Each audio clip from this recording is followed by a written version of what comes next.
1934 se avecina el fin del maximato.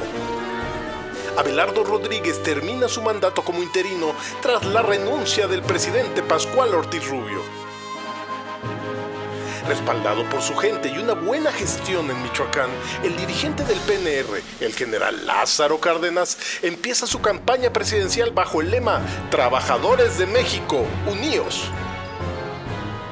Después de las elecciones y en una emotiva toma de protesta, Lázaro Cárdenas asume el cargo. Ante mítines obreros y campesinos por las intromisiones de Plutarco Elías Calles, Cárdenas lo expulsa del país. Así comienza el cardenismo.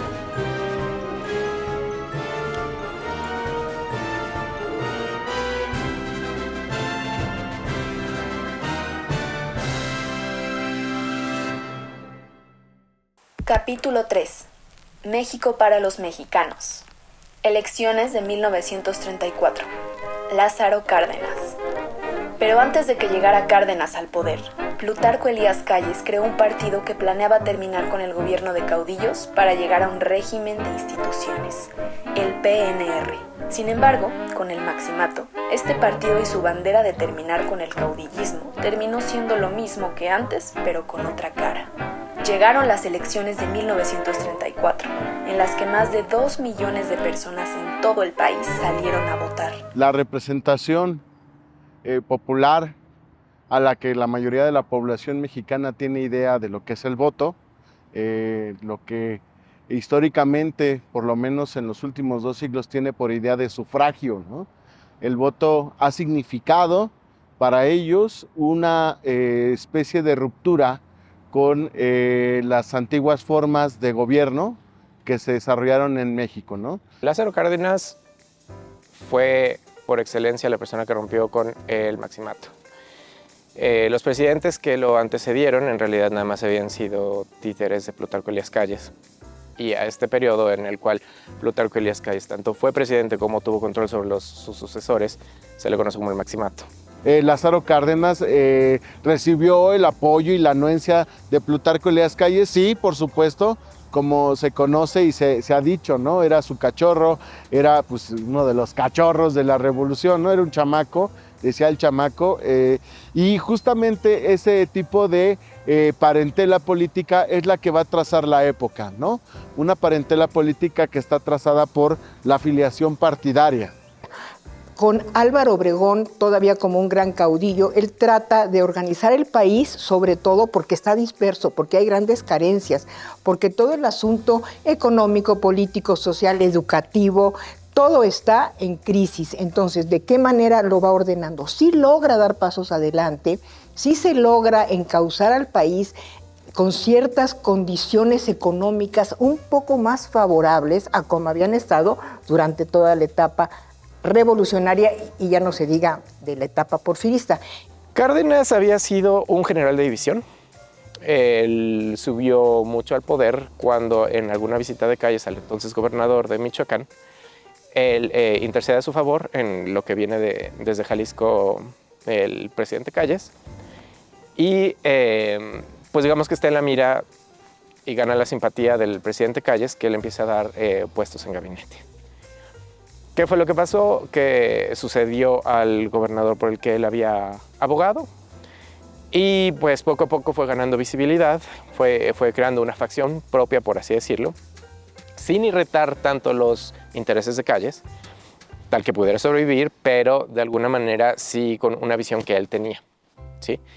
Cárdenas es quizá de nuestros presidentes de los que tenía una solidez ideológica más fuerte, y que además no solo era la ideología, sino que verdaderamente se apegaba a ella y la operaba y se dedicaba a trabajar en favor de ellos. Son militares de carrera, empiezan a tener una carrera política bastante exitosa debido pues, a toda esta puesta en práctica del orden marcial, ¿no? De reestructurar las instituciones, de tener a hombres o a personajes fuertes en sus carteras, en sus agendas políticas.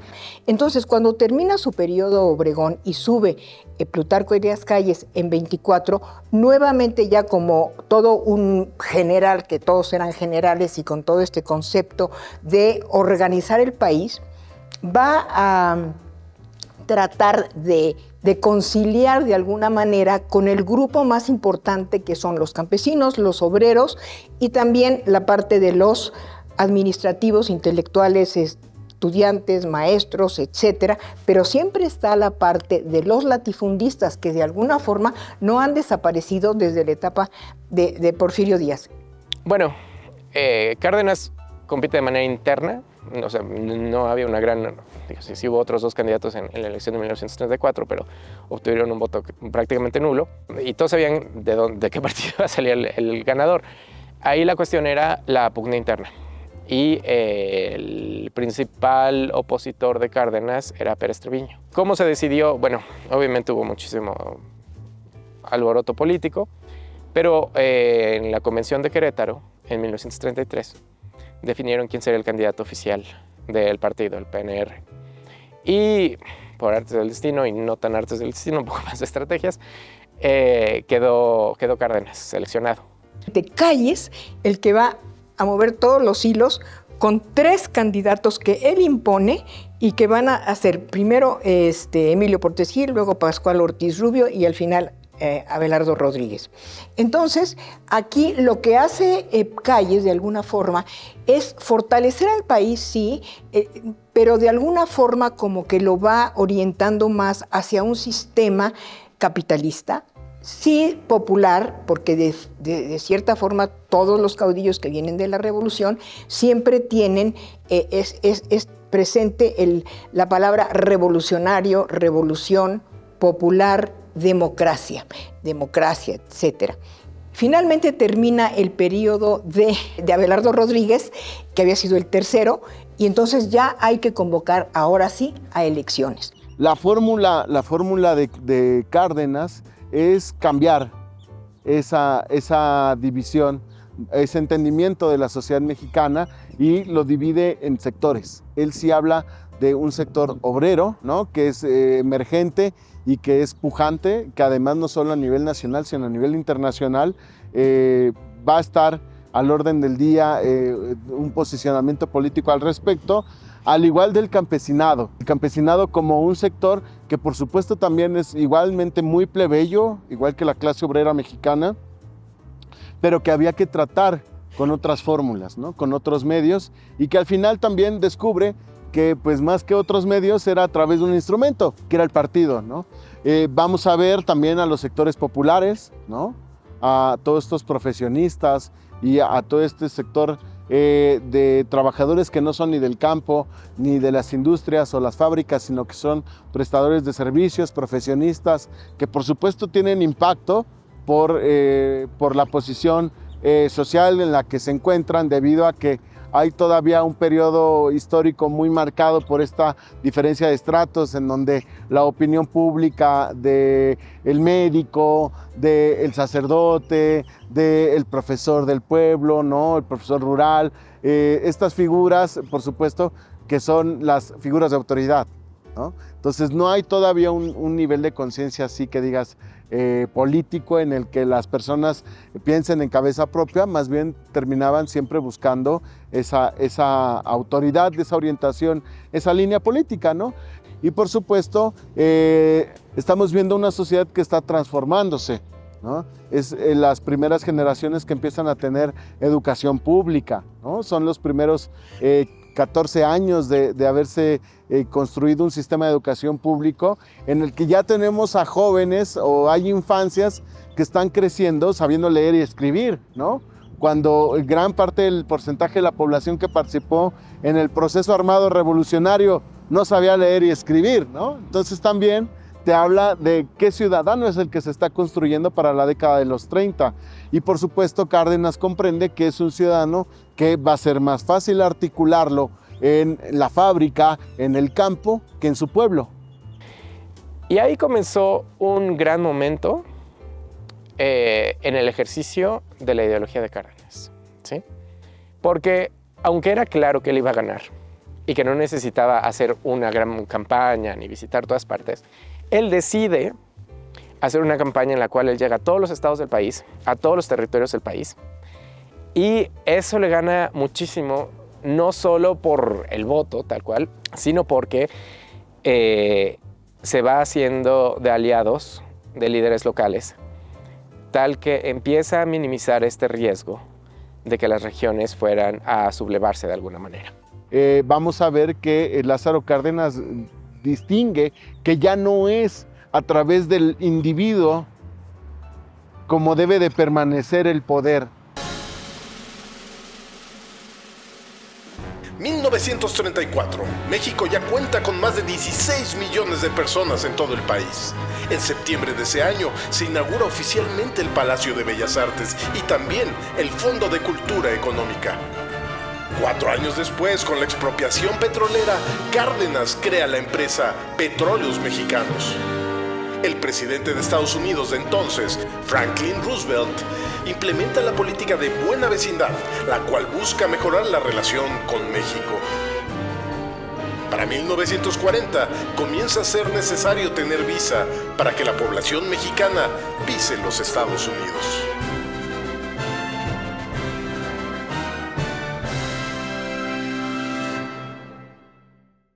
Entonces vienen ya la convocatoria para elecciones, van a ser en 34. Cárdenas, que había sido un personaje ya muy claro y que estaba siempre junto al presidente, había sido gobernador de Michoacán, había sido presidente del PNR, había hecho reformas, había ya dicho bastantes cosas relativas a vamos a decir, a la cuestión agraria, a la cuestión educativa. Cuando surge ya la candidatura y llegan las elecciones en 1934, gana verdaderamente Lázaro Cárdenas. Y Cárdenas llega al poder con la premisa de hacer que participen más los obreros y los campesinos, pero también por su propia experiencia y por cuestiones políticas termina fundamentando su gobierno en 4 pilares. Uno eran los obreros, otro eran los campesinos, otro eran los militares, y el otro es la facción popular, que era básicamente todo el que no podía caber en alguno de los otros 3, pero tenían que agremiarlos. Eso nos lleva justamente a, digamos, la característica principal del gobierno de Cárdenas, que fue la fundación de estas corporaciones que tenían participación en la vida política y democrática del país.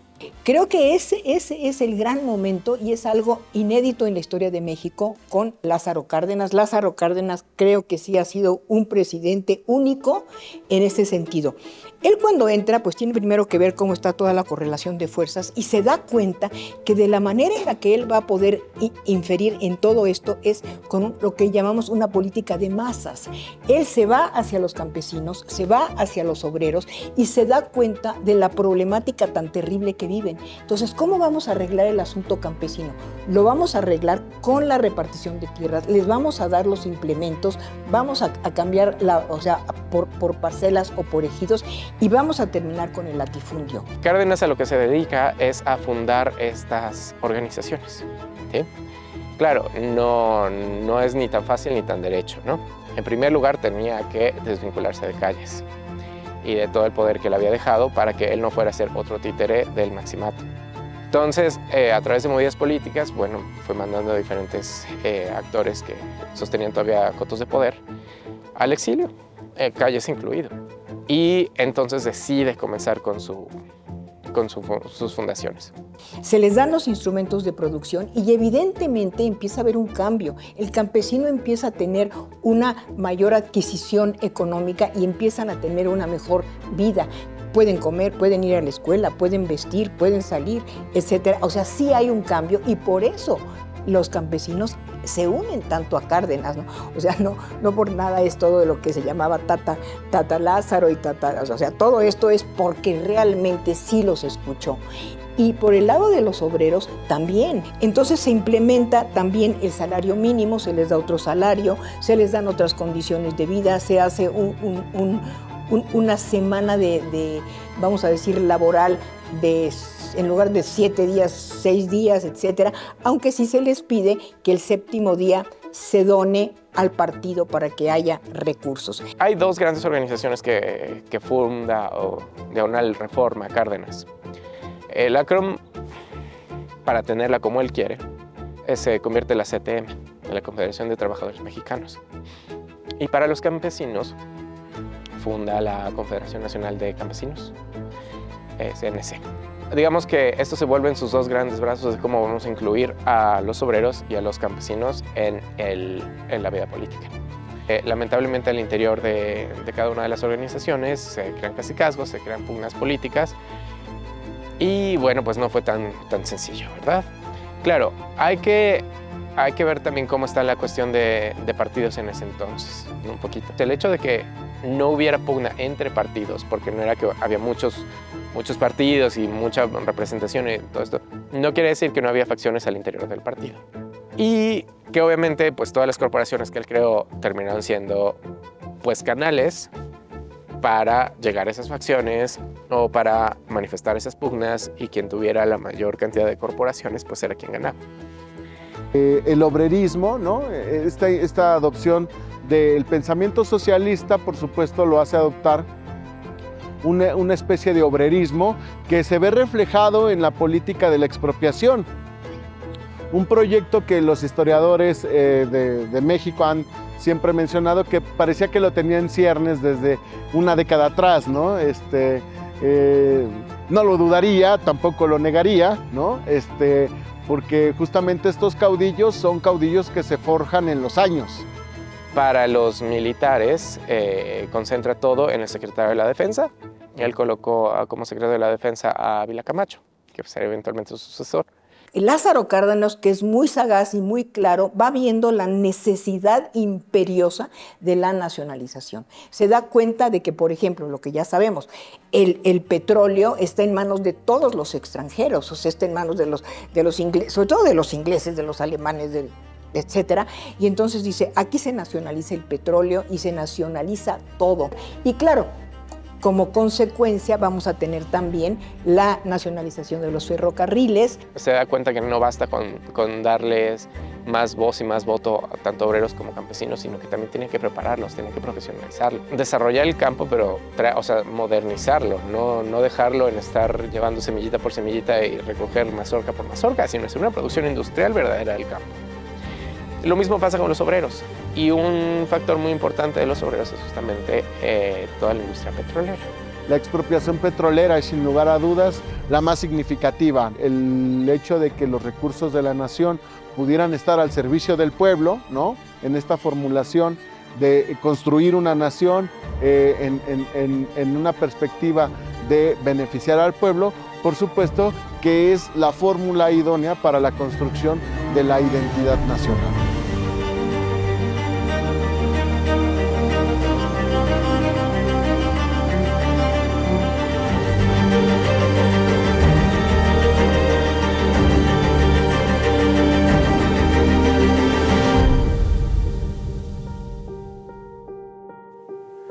Para entonces, la feminista Elvia Carrillo Puerto había dado muchos más pasos adelante. Ya en la Ciudad de México, Elvia había fundado la Liga Orientadora de Acción Femenina en 1925, la Liga Orientadora Socialista Feminista en 1927 y la Liga de Acción Femenina en 1933, la cual ya estaba vinculada con el PNR. Dentro del partido, Elvia se enfocó en organizar congresos con campesinas y obreras, subrayando la importancia de la emancipación económica de las mujeres. La política de Elvia fue cercana a la cardenista y fue parte del Frente Único Pro Derechos de la Mujer, organización numerosa a nivel nacional que buscaba el derecho de las mujeres a votar y ser votadas.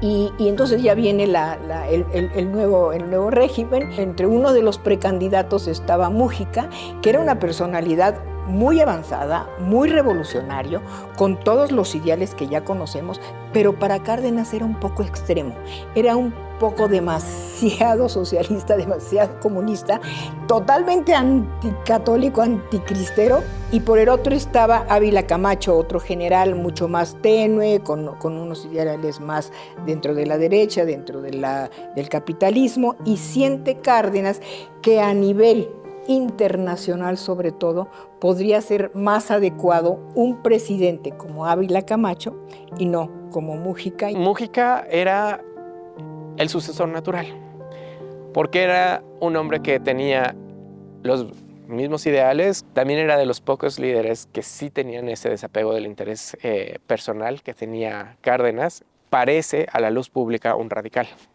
Mújica no era ningún radical. Mújica seguía con el mismo tipo de ideología, seguía con el mismo interés de apoyar al campesino, al obrero. De hecho, Mújica en su carrera había hecho muchísimas cosas que demostraban su desapego, pero él renuncia de eso justamente porque dice, no, soy fiel a mi ideología, yo quiero que el campesino tenga mayor participación, yo quiero que el obrero tenga mayor participación, yo quiero que cada región del país dicte qué es lo que quiere hacer y no esté todo centralizado.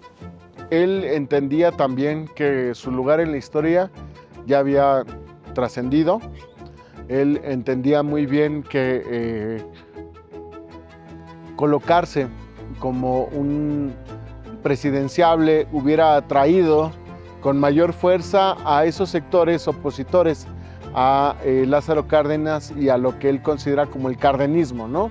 Que es este proyecto político en torno al PNR en su transformación a PRM, ¿no? Y yo creo que ahí Mújica también madura mucho intelectualmente. Comprenden, creo yo, de la mano los dos la cuestión del partido, ¿no? Este partido como el vehículo para la transmisión y continuidad del poder. Yo creo que no fueron ingenuos, por el contrario, creo que entendían muy bien cómo venían las olas políticas, ¿no? No solo nacionales, sino internacionales. Camacho, por supuesto que lo entiende muy bien. Él entiende muy bien cuál es su posición. Él es electo por Cárdenas, ¿no? En la historia podríamos sin lugar a dudas decir que el dedazo es una cuestión que trasciende a los propios presidentes, ¿no? Yo creo que sigue ahí presente. No, es algo de lo que Cárdenas no pudo romper, a diferencia, bueno, como lo repitió más o menos lo que Calles venía haciendo, ¿no? Yo creo que eso es a lo que me refiero con su peligro, ¿no? De que qué va a pasar después con todo lo que he construido, y de algún modo lo canalizan a través del partido, ¿no? El Partido de la Revolución Mexicana, por supuesto, va a tener una vida relativamente meteórica, ¿no? Que va a durar hasta el 46, cuando el mismo Ávila Camacho entiende la misma lógica del poder. Vamos a renovar un partido, ¿no? Vamos a renovar a los sectores, y yo creo que era el personaje que no solamente podía mantener la figura fuerte del presidente de forma interna, sino también de forma externa. O sea, ya no era la misma burguesía, ya no era el mismo proletariado, ya era un proletariado gigantesco, organizado, disciplinado, y por supuesto un campesinado que había abandonado toda perspectiva insurreccional y que había, sin lugar a dudas, adoptado el liberalismo político, ¿no? Hay una adopción del liberalismo político, un tanto en el periodo de Cárdenas con este obrerismo, con esta perspectiva agrarista, pero que sexenio tras sexenio vamos a ver posteriormente cómo van integrándose al presidencialismo, ¿no? Y por supuesto esa ya va a ser obra del siguiente proyecto político, que es el Partido de la Revolución Institucional, ¿no? Que era lo que faltaba. Ya tenemos a las regiones, ya tenemos a los estados, ya tenemos a los sectores, ahora hay que construir las instituciones que le den. Esa era la teoría del poder en ese entonces, ¿no? Y los 6 años pasaron, hasta llegar a la siguiente campaña presidencial. Francisco J. Mújica, el secretario de Estado, quería participar como candidato, pero Cárdenas no lo permitió, a pesar de ser para muchos el sucesor natural del general y además de extrema izquierda.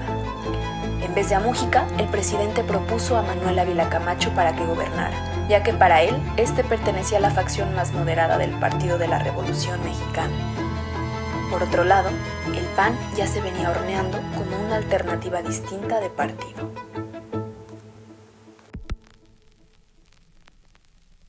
José López Portillo, el intruso, que ni es tan nacionalista ni es tan revolucionario, pero carga con este hito de intelectual, de escritor.